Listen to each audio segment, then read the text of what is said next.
கள்ளக்குறிச்சியில் கள்ளச்சாராயம் குடித்து உயிரிழந்தவர்களின் எண்ணிக்கை 36ஆக உயர்வு. 50க்கும் மேற்பட்டோர் சிகிச்சை பெற்று வரும் நிலையில் பலரின் நிலைமை கவலைக்கிடம்.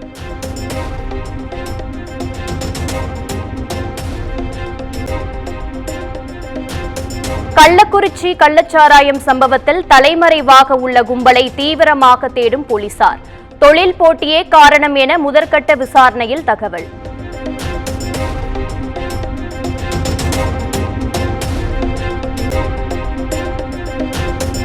கள்ளக்குறிச்சி கள்ளச்சாராயம் சம்பவம் தொடர்பாக முதலமைச்சர் மு.க.ஸ்டாலின் ஆலோசனை.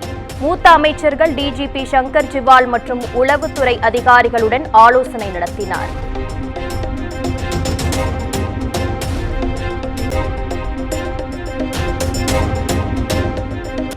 கள்ளக்குறிச்சி விரைகிறார் அமைச்சர் உதயநிதி ஸ்டாலின்.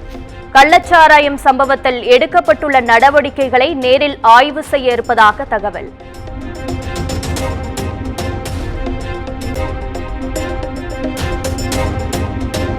கள்ளச்சாராயம் சம்பவத்தில் விசாரணை அதிகாரியாக ஏடிஎஸ்பி கோமதி நியமனம்.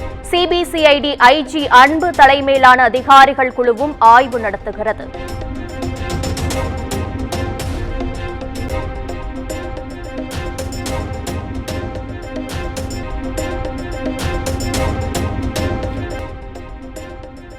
கள்ளச்சாராயம் உயிரிழப்புகள் பற்றிய விசாரணை அறிக்கை அரசுக்கு அனுப்பப்படும்.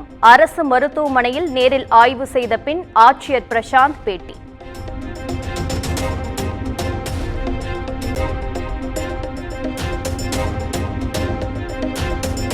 கள்ளக்குறிச்சி கள்ளச்சாராயம் சம்பவத்தில் மேலும் ஒருவர் கைது. பெண் ஒருவரை போலீசார் கைது செய்து விசாரித்து வருவதாக தகவல்.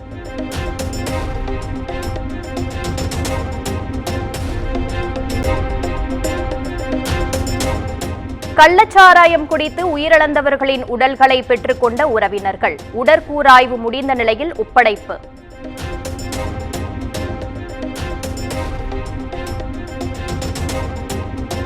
கள்ளச்சாராயம் விற்பனையை தடுக்காமல் தமிழ்நாடு அரசு மெத்தனமாக செயல்படுகிறது என அண்ணாமலை கண்டனம்.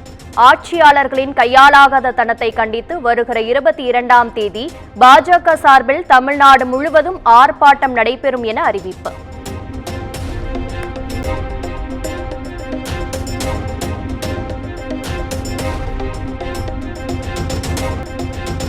கள்ளக்குறிச்சி சம்பவத்தில் பின்னணியில் உள்ளவர்களை உடனடியாக கண்டறிய வேண்டும். இதுபோன்ற சம்பவங்கள் நடைபெறாமல் இருக்க நடவடிக்கை எடுத்திடவும் தமிழ்நாடு காங்கிரஸ் கமிட்டி தலைவர் செல்வ பெருந்தகை பேட்டி.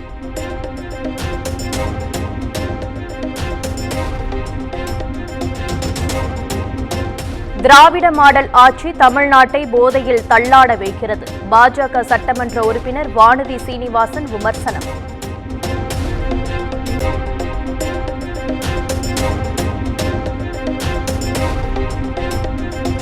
கள்ளச்சாராயத்தை கட்டுப்படுத்த முடியாமல் காவல்துறையும் தமிழ்நாடு அரசும் செயல் இழந்துள்ளது. கள்ளச்சாராயம் கஞ்சா விற்பனையால் தமிழகமே தள்ளாடுவதாகவும் பாமக நிறுவனர் ராமதாஸ் விமர்சனம்.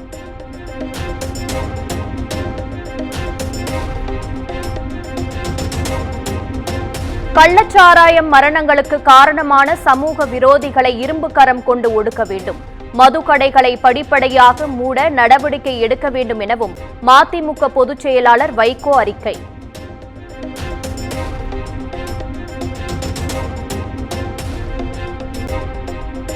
கள்ளக்குறிச்சி கள்ளச்சாராயம் சம்பவம் அரசின் அலட்சியத்தை காட்டுகிறது. தமிழக வெற்றிக் கழக தலைவர் விஜய் கண்டனம்.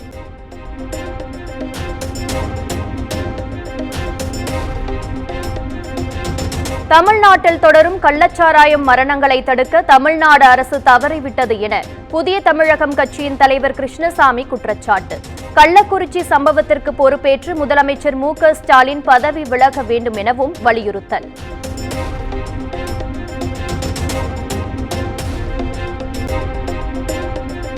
பரபரப்பான அரசியல் சூழ்நிலைக்கு மத்தியில் தொடங்கியது தமிழ்நாடு சட்டப்பேரவை கூட்டத்தொடர். மறைந்த முன்னாள் சட்டமன்ற உறுப்பினர்களுக்கு இரங்கல் தீர்மானம் வாசிப்பு.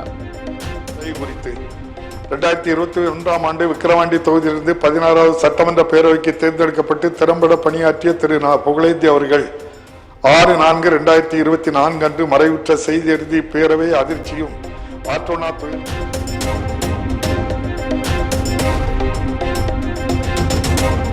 கள்ளக்குறிச்சி சம்பவம் குறித்து சட்டப்பேரவையில் அதிமுக கவன ஈர்ப்பு தீர்மானம். நாளை நிகழ்வின் போது விவாதிக்க அனுமதிக்க வேண்டும் என வலியுறுத்தல்.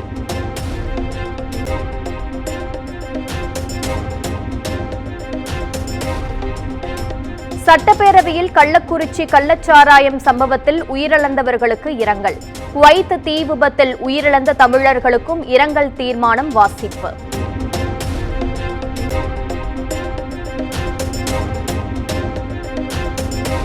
டிஎன்பிஎஸ்சி குரூப் 2 மற்றும் குரூப் 2A தேர்வுகள் செப்டம்பர் 14ஆம் தேதி நடைபெறும் என அறிவிப்பு.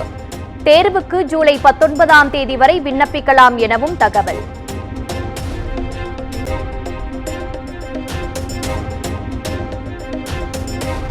அரசு முறை பயணமாக இன்று இலங்கை செல்கிறார் மத்திய அமைச்சர் ஜெயசங்கர்.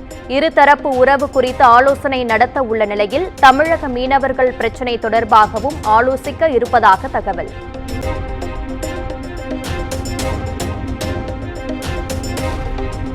மேட்டூர் அணையின் நீர்மட்டம் 41 அடியாக சரிந்தது. அணையின் நீர் திறப்பு 1500 கன அடியாக குறைந்தது.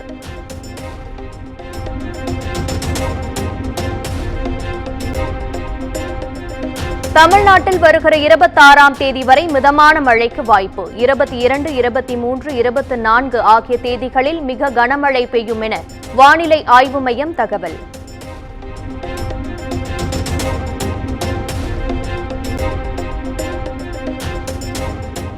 நீட் முறைகேட்டை தொடர்ந்து நெட் தேர்வு முடிவுகள் ரத்து செய்யப்பட்டுள்ளது. மோடி அரசின் தோல்வி. காங்கிரஸ் தலைவர் மல்லிகார்ஜுனா கார்கே, கட்சியின் பொதுச் செயலாளர் பிரியங்கா காந்தி கண்டனம்.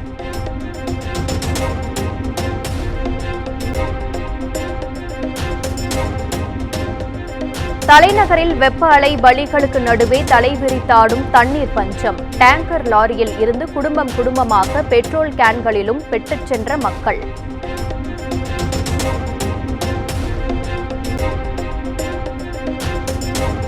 நடப்பாண்டின் ஹஜ் யாத்திரையில் 68 இந்தியர்கள் உட்பட 600க்கும் மேற்பட்டோர் உயிரிழப்பு. இயற்கை மரணம், வானிலை காரணங்களால் பலியானதாக சவுதி தூதரகம் அறிவிப்பு.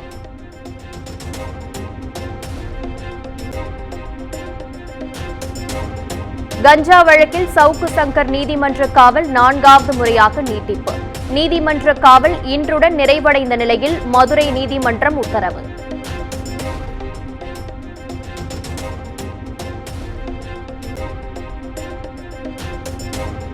சென்னையில் ஆபரண தங்கத்தின் விலை சவரனுக்கு 80 ரூபாய் உயர்ந்தது. கிராம் 6700 ரூபாய்க்கும் சவரன் 53,600 ரூபாய்க்கும் விற்பனை.